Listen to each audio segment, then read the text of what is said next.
ತುಮಕೂರಿನಲ್ಲಿ ಸದ್ಯ ಆಟೋ ಚಾಲಕರ ಗೋಳು ಕೇಳೋರೇ ಇಲ್ಲ ಅನ್ನೋಂತಾಗಿದೆ. ಯಾಕಂದರೆ ಒಂದು ಕಡೆಗೆ 3 ಅಂಕಿ ದಾಟಿದೆ ಗ್ಯಾಸ್ನ ದರ, ಇನ್ನೊಂದು ಕಡೆಗೆ ಗ್ಯಾಸ್ ಸ್ಟಾಕ್ ಸಿಗ್ತಾ ಇಲ್ಲ. ಹೀಗಾಗಿ ನಮಗೆ EV ಗಾಡಿ ತಗೊಳ್ತೀವಿ, ಅಟ್ಲೀಸ್ಟ್ ಸರ್ಕಾರ ಸಬ್ಸಿಡಿಯನ್ನು ಕೊಡಲಿ ಅಂತ ಕೇಳ್ಕೊಳ್ತಾ ಇದ್ದಾರೆ. ಹಾಗಾದರೆ ಸರ್ಕಾರ ಈ ಮನವಿಯನ್ನು ಪರಿಗಣನೆ ಮಾಡುವ ಸಾಧ್ಯತೆ ಎಷ್ಟು ಅನ್ನೋದ್ರ ಬಗ್ಗೆ ಡೀಟೇಲ್ಸ್ ಇದೆ ನೋಡಿ. ತುಮಕೂರಿನಲ್ಲಿ ಆಟೋ LPG ಗ್ಯಾಸ್ ದುಬಾರಿ. ಗ್ಯಾಸ್ ಬೆಲೆಗೆ ಆಟೋ ಚಾಲಕರು ಕಂಗಾಲು.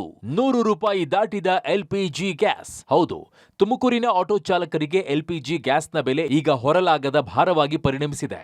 ಒಂದು ಕಡೆಗೆ ಪಂಪ್ಗಳು ಬಂದ್, ಮತ್ತೊಂದು ಕಡೆಗೆ ತೆರೆದ ಪಂಪ್ಗಳಲ್ಲಿ LPG ದರ ದುಬಾರಿ. ಹೀಗಾಗಿ ಆಟೋ ಚಾಲನೆಯೇ ಸದ್ಯ ಸಂಕಷ್ಟ ಸೃಷ್ಟಿಸಿದೆ. ತುಮಕೂರು ನಗರದಲ್ಲಿ 7 ಆಟೋ LPG ಪಂಪ್ಗಳಿದ್ದು ಸದ್ಯ 3 ಮಾತ್ರ ಕಾರ್ಯನಿರ್ವಹಿಸುತ್ತಿವೆ. ಆದರೆ 3ರಲ್ಲೂ ಒಂದೊಂದು ರೀತಿಯ ಬೆಲೆ ನಿಗದಿಯಾಗಿದ್ದು LPG ದರ ಸದ್ಯ 3 ಅಂಕಿ ತಲುಪಿದೆ. ಗ್ಯಾಸ್ 67 ರೂಪಾಯಿ ಗ್ಯಾಸ್ ಇದ್ದಿದ್ದು ಈಗ ಬಂದು 103, 110, 100 ರೂಪಾಯಿ ಆಗಿದೆ.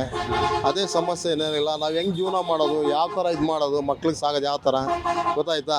300 ರೂಪಾಯಿ ಗಾಡಿಗೆ ಬಾಡಿಗೆ ಕೊಡಬೇಕು.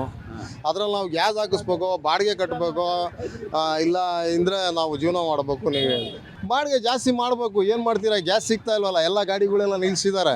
1.5 ಗಂಟೆಯಿಂದ ನಿಂತ್ಕೊಂಡು ಈಗ 5 ಗಂಟೆಗೆ ಗ್ಯಾಸ್ ಹಾಕಿಸ್ಕೊಂಬೋದು. ನಾವು ಬಾಡಿಗೆ ಹೊಡೆಯೋದು ಯಾವಾಗ?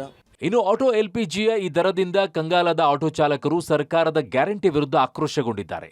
ಮಹಿಳೆಯರಿಗೆ ಉಚಿತ ಬಸ್ ಪ್ರಯಾಣ ಬದಲಿಗೆ ನಮಗೆ LPG ಗ್ಯಾಸ್ನಲ್ಲಿ ಡಿಸ್ಕೌಂಟ್ ನೀಡಲಿ, ಅಥವಾ EV ಆಟೋ ಖರೀದಿಯಲ್ಲಾದರೂ ಕೂಡ ಸಬ್ಸಿಡಿ ಕೊಡಲಿ. ಆ ಮೂಲಕವಾದರೂ ಸಾಲ ಮಾಡಿ EV ಆಟೋ ಖರೀದಿಸಿ ಬದುಕು ಸಾಗಿಸ್ತೀವಿ ಅನ್ನುತ್ತಿದ್ದಾರೆ. ಗ್ಯಾಸ್ ದರ ಹೆಚ್ಚಾಗಿದೆ ಅಂತ ಪ್ರಯಾಣಿಕರ ಬಳಿ ಹೆಚ್ಚು ಬಾಡಿಗೆಯನ್ನ ಇಸ್ಕೊಳ್ಳೋಕೆ ಆಗಲ್ಲ. ನಮ್ಮ ಬದುಕು ಮೂರಾಬಟ್ಟೆಯಾಗಿದೆ ಅಂತಾರೆ. ಗ್ಯಾಸ್ ಸಿಗ್ತಾ ಇಲ್ಲ. ಎಲ್ಲಿ ಒಂದು 2 ಅವರ್ 3 ಅವರ್ ಕಾಯಬೇಕು ಗ್ಯಾಸ್ ಹಾಕ್ಸ್ಕೊಬೇಕು ಅಂತಂದರೆ. 500 ರೂಪಾಯಿದು ಹಾಕ್ಸಿದ್ರೆ ಎಲ್ಲಿ 500-600 ರೂಪಾಯಿ ಹೊಡೆಯುವಾಗ ಗ್ಯಾಸ್ ಖಾಲಿ ಆಗ್ತದೆ. ಬಾಡಿಗೆ 2 ಅವರ್ 3 ಅವರ್ ಕಾಯಬೇಕು. ಒಂದು ಬಾಡಿಗೆ ಗ್ಯಾಸ್ ಹತ್ತಿಸ್ಕೊಬೇಕು ಅಂದರೆ ಸಿಗಲ್ಲ ಬಾಡಿಗೆಗಳು. ಏನು ಮಾಡೋದು? ಬಾಡಿಗೆ ಜಾಸ್ತಿ ಕೊಡಲ್ವಲ್ಲ ಸರ್, ಜನ ಯಾರು ಕೊಡಲ್ಲ. ಜಾಸ್ತಿ ಕೇಳಿದ್ರೆ ಬೇರೆ ಗಾಡಿಗೆ ಹೋಗ್ತೀವಿ ನಾವು ಬಿಡ್ರಿ ಅಂತಾರೆ. ಏನು ಮಾಡೋಕ್ಕಾಗತ್ತೆ? ಒಟ್ಟಾರೆ ತುಮಕೂರಿನಲ್ಲಿ ಆಟೋ LPG ಗ್ಯಾಸ್ ದಿನದಿಂದ ದಿನಕ್ಕೆ ದುಬಾರಿ ಆಗ್ತಾ ಇದೆ. ಒಂದು ಕಡೆಗೆ ಗ್ಯಾಸ್ ಇಲ್ಲದೆ ಕೆಲ ಪಂಪ್ಗಳು ಬಂದ್ ಆದ್ರೆ ಕೆಲ ಪಂಪ್ಗಳಲ್ಲಿ ಗ್ಯಾಸ್ ಇದ್ರೂ ಖರೀದಿ ಕಷ್ಟವಾಗಿದೆ. ಇದರಿಂದ ಸದ್ಯ ಆಟೋ ಚಾಲಕರು ಸಂಕಷ್ಟಕ್ಕೆ ಸಿಲುಕಿದ್ದಾರೆ. Manjunath Talamakki, public TV, Tumakuru.